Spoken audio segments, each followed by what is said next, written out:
Hola, yo soy Abril, espero que se encuentren muy bien, espero que estos días de marzo y de días nublados, que su espíritu se mantenga firme para aventurarse en la vida diaria.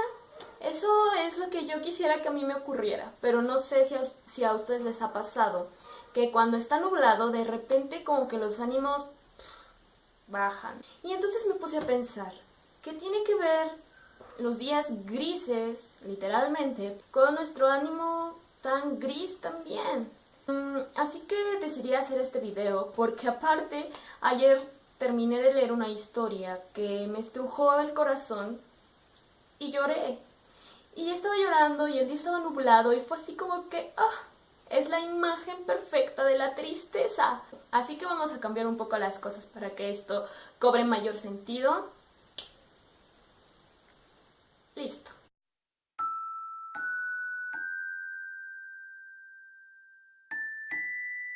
Cuando hablo de la tristeza en la literatura, no me refiero solamente a personajes que suelen estar tristes, me refiero más bien cuando la escritura misma de esa historia está hecha con tristeza. Y es algo mágico en realidad, porque los autores no sé si tenían esa intención, probablemente sí, pero es interesante cómo la forma en la que acomodan las palabras, los eventos que narran y todo enlaza una tristeza infinita que al final solo hay de dos: ponerse a llorar o quedarse con un nudo en la garganta aquí sin saber exactamente por qué.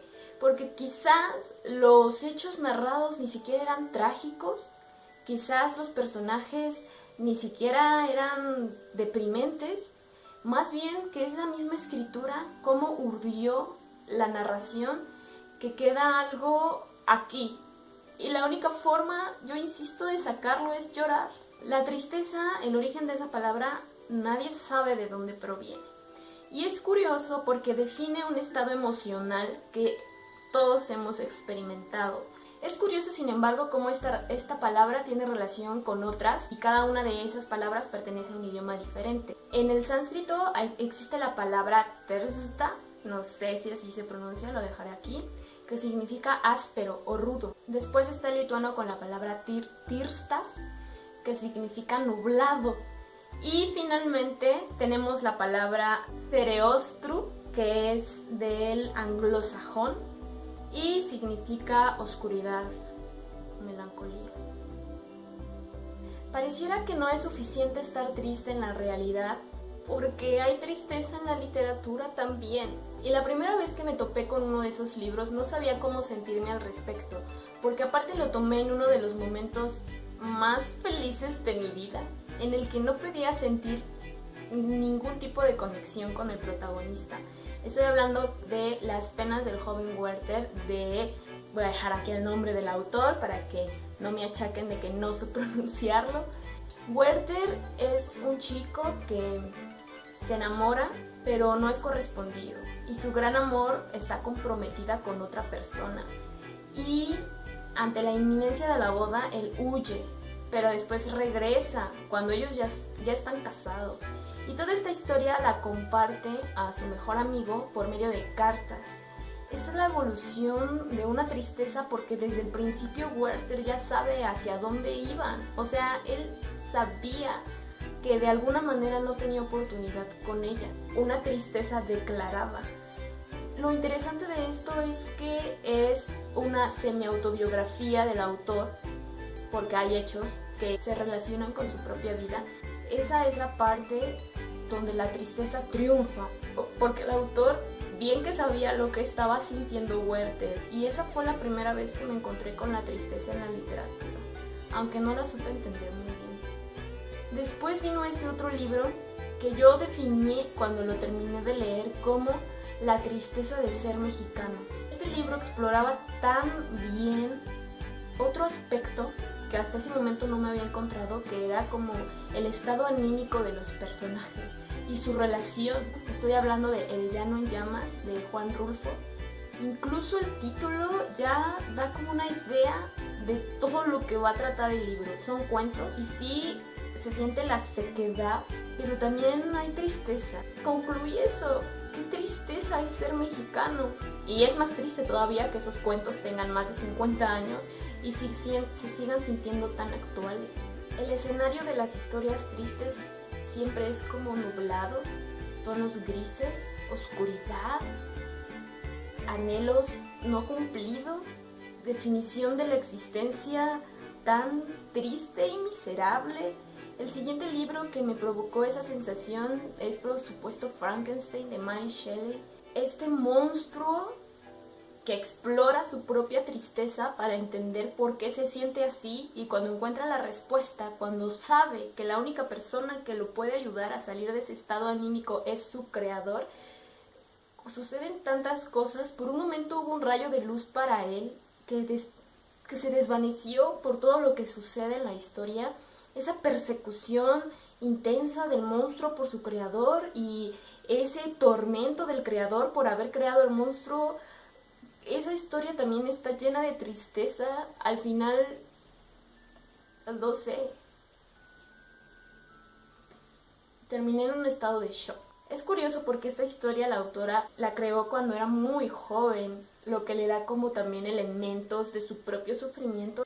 Es magnífica la relación que hay entre el estado anímico del autor y el estado anímico de la prosa, ya ni siquiera de los personajes. Después me encontré con este autor que escribió un montón de poemas acerca de la tristeza.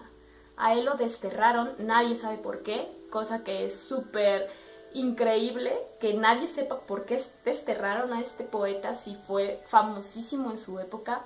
Lo corrieron de Roma y se fue a una provincia lejana donde no hablaban latín, todo era diferente.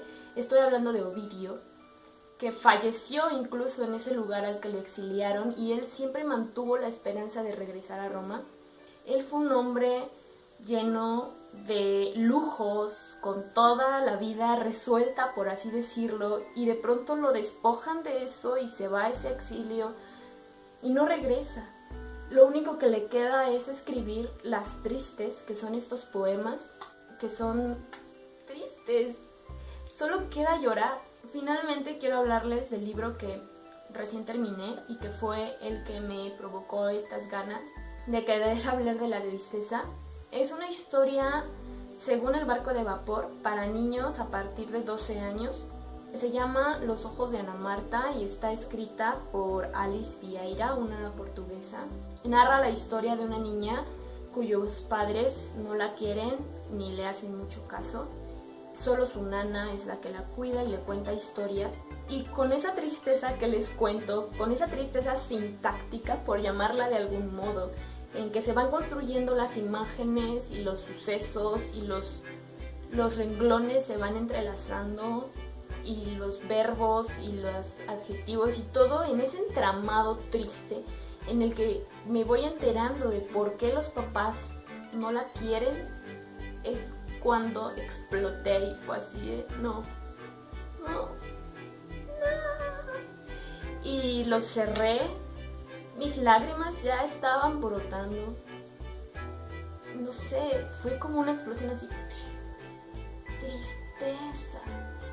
Espero que alguna vez se topen con algunas de estas 5 obras, que me cuenten qué les pareció. Y cada una de estas historias va a depositar aquí su perla, por así llamarla, su regalo, y se va a quedar aquí justo en la garganta, de donde no va a poder salir hasta algún día en el que algo muy triste nos suceda y lloremos. Bueno, vamos a relajar un poco el asunto.